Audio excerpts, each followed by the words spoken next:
جردون.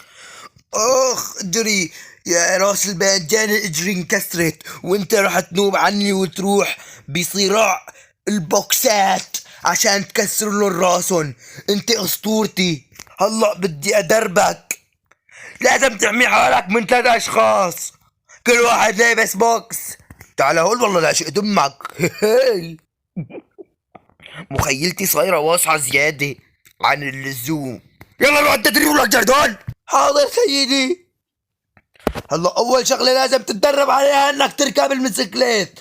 اول شي لازم تسوق الموتوسيكلات اللي ما بيتحرك عشان تقوي عضلات الفخذ. يا الله ايش دخل عضلات الفخذ بالموبايل يا شيخ؟ يلا خليني اسمع له كلمه. ايه والله. لازم اسوق اسرع اسرع اسرع بكل سرعه لاسوق. انتبه لا ينكسر فيك الموتوسيكلات ولك جردون، اذا انكسر لا دفعك حقه. لا تاكل هم، انا بسوق بكل سرعه. ما بقدر احكي لاني شو اسرع بالصوت، ساعدوني.